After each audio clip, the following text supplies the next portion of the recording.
Okay, guys, here I am with Luke Cobb, And that's Jackson. and today we are talking about funny stories in our cars.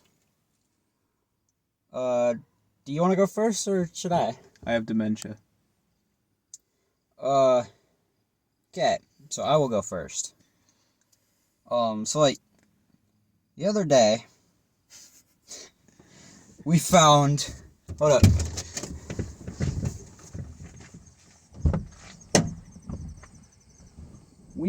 We took apart this back seat and found a loaded shotgun shell, fully loaded, 12 gauge, and a couple coins. My dad uses a 10 gauge, so we can't fire it.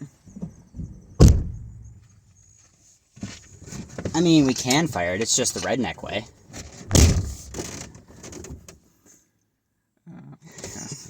Drill bit. Okay. Maybe tell them about the Maybe tell them about the Carol trip. I don't even know what I can remember there. Stuff we talked about along the way.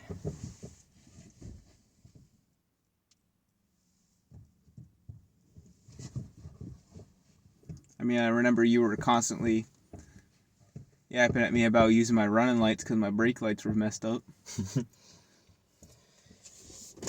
Oh yeah, that reminds me. Like, Luke Cobb, back in his other vehicle, what was it again? It was a 1997 Chevy Silverado that I decided to put in first gear and redline, despite it having 300,000 miles on the odometer.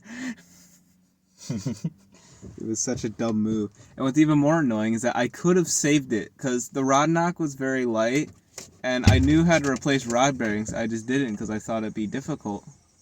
It wasn't that difficult. Is that going to kill my battery if I leave the door open? No, those will turn off on their own. Hopefully. That's what my Explorer does, and if they do, I gotta jump it back. And then, I got another funny story.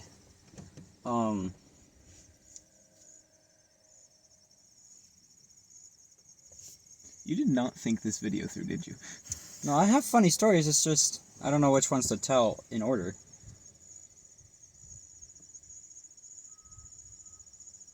Should I tell the one where I could have almost got pulled over? Sure. Then I'll tell the one where I did get pulled over. Sure. And I'll tell the one that I got pulled over. So,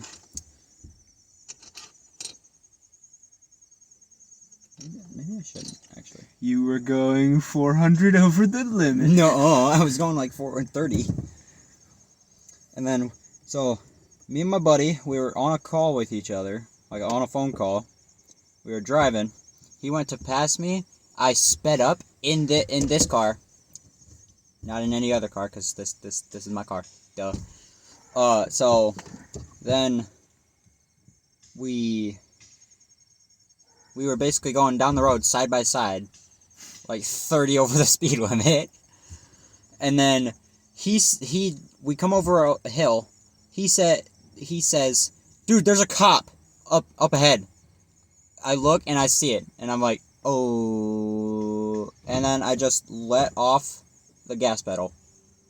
And by the time I reach the cop's position, I'm going the speed limit. Because my car's good like that. Okay. Well, the time I actually did get pulled over, I was looking for my brother late at night because my mom got home and she's like, "Levi's not in this house very soon. He's going to be in trouble." And being a nice brother, I didn't want him to get in any more trouble than he already is, so I went out to go get him.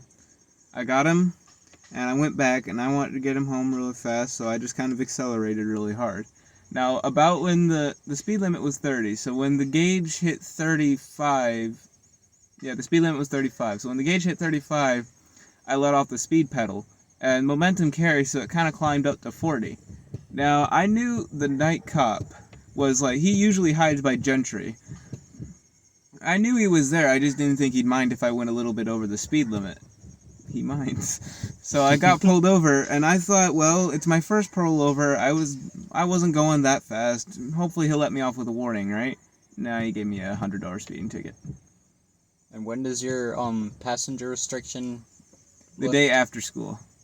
Yeah, the day after school starts. So. See, I've also been pulled over once, and Okay. I don't think you've told me this. I'm pretty sure I have, but dementia. So I was our local grocery store. Me and my little brother, we were getting groceries, and I decided when I pulled out of the parking lot, I was like, I'm gonna press on the gas pedal, because that's how the car goes, right?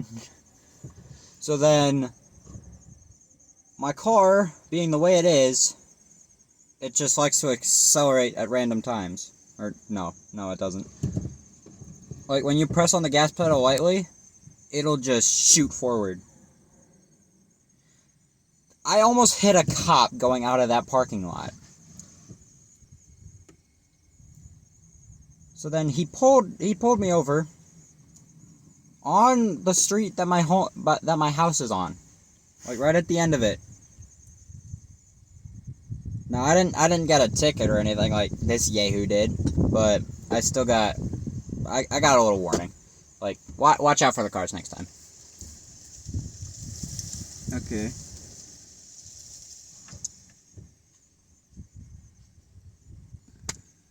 Then There was one time where I jumped my Ford Explorer. really?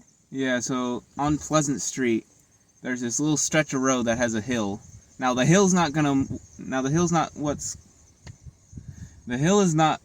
what is going to make you jump. There's this little part on the road, and it's elevated from the hill, so there's this little bump like that. I decided to speed up the hill so I wouldn't have to worry about it. And this was a dumb move considering that this is one of those streets that has no stop signs at any intersection. And that's one of them streets that people, they will not stop for you. If you're on this end of the street, you have to stop. It's just kind of that rule. So I kind of just flew through that, and I went up the hill, nothing happened, and then as I hit that divot, the thing like bounced. And my brother, he was just sitting there scrolling TikTok, and then suddenly, ba-dunk! Like What was that? I just look in the corner of my eye and I see his phone just fly. And he's all looking like, what happened? And then, I got stories with people in this seat that he's sitting in. Landon. Yes, Landon. Let me just tell you, there's a reason why I always keep the window lock button turned on. I drive with my windows down all the time. I mean, he'll open the door while I'm driving, like, Landon! Don't do that!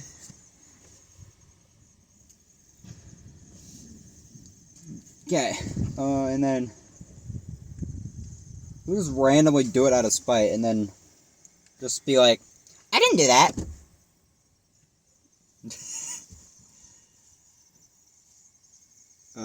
Okay. There's the time I hit a deer. We've all had a good deer story in this state of this country. I haven't. You'll have one. I'm one of the lucky ones. I was driving back from the Sparky's gas station. God, I can feel my skin. Oh, that's another baking. funny story. So I was driving in Rockwell, and the gas prices were way up, and I was like, I wonder if this Sparky's has cheaper gas. So I drove all the way out there in my truck. Actually, I've had 3 deer stories with my cars. So the first one was with my truck. I drove all the way out to the gas station. The gas was even more expensive. But my truck will not make it back to Rockwell. So I was like, all right, that's a loss. So as I'm driving back now, my truck, it is slow, and it'll always be slow. Yeah, it will. Well, now I can't even go. Probably been crushed already. It's dead, Jackson. I accepted that. It's probably been crushed. Please. I wish I still had it. Anyway, so as I'm driving back... I'm surprised my car isn't dead yet. As I'm driving back, a deer jumps out in front of me. And so I try to avoid it. And this dumb thing sees me coming at it, trying to swerve. And I don't know if he just wanted to die, but as I swerved towards the left lane to avoid him, he moved in the left lane. And And then as I avoided to the right, he moved in the right lane. Like, what are you doing? So his mating partner left him. Oh, now I get it. Yeah. So I just come wanted to a to kill full himself. stop, and this guy's just standing right in front of my truck, like nose touching the hood. And I'm just so fed up with him, I floor the gas pedal. And I just kind of watch him just get pushed off my truck. And I look in my rearview passenger mirror, and he's just like rolling into the ditch. I'm like, yeah, that's what you deserve. But a day later, I don't know if it was the same deer or not, but I'm driving in Rockwell, and there's this hill where the park is. Yeah. And all of a sudden, a deer jumped out of the park, so I slammed on my brakes not to hit it, because, I mean, any other day I just hit it, but in a city I wouldn't. So I don't hit the deer, but then my truck starts rolling forward, and I'm pressing the brake pedals, and I realize I blew up my brake lines. Oh, that's how it happened. So I had to drive all the way home with no brakes. And then I had to repair that. So my truck went from having 2 good front brakes and 1 good rear brake to just 2 front brakes. I know we're doing like a funny stories, but I got a weird one about my car. So I never finished my deer ones. you said 3. Yeah. The Casey's, the city. And the last one, I hit a deer again, only this time I hit him at 60 miles an hour in my Ford Explorer. And the only thing I lost was the fog light. Who needs those? I don't have them. If you look in the bumper, like the metal stuff for the bumper, it's crippled, but it doesn't look bad. Who needs fog lights? I don't have them. Anyways. I could have them, but they were offered a year before mine. It's a Ford thing to hit deers. Feel the wrath of my Ford F-150. Anyway. And then my weird story is about my cruise control. So I'll set it, I'll do all that stuff. I'll come to a stop, then I'll get going again, and then I'll press resume. This car will basically steal my gas pedal from me. It'll downshift and then redline. It'll literally press the gas pedal for me. It's weird, because you can, feel it move. Most older cars do that. My station wagon does that. I remember the first time I figured it out, I just had my foot just kind of locked in, and I pressed cruise control, and I wasn't thinking about it too much. But as the thing starts climbing the hill, and my station wagon has by far one of the most advanced cruise control systems. I don't know if it has memory or what, but as we're coming up on the hill, before we even get on the hill, it already starts to accelerate. It just sees the hill coming. I think mine's advanced. I've got 6 buttons. Is that advanced? Mine has a button. That's about it. Oh. I just press. It's just on and off. That's it. But Yeah, I just kind of felt it move away, and that's kind of cool. I think that's it, right? Do you have any more stories? 'Cause I don't. I probably do, but I can't remember them. Okay. See you guys in the next video. That was.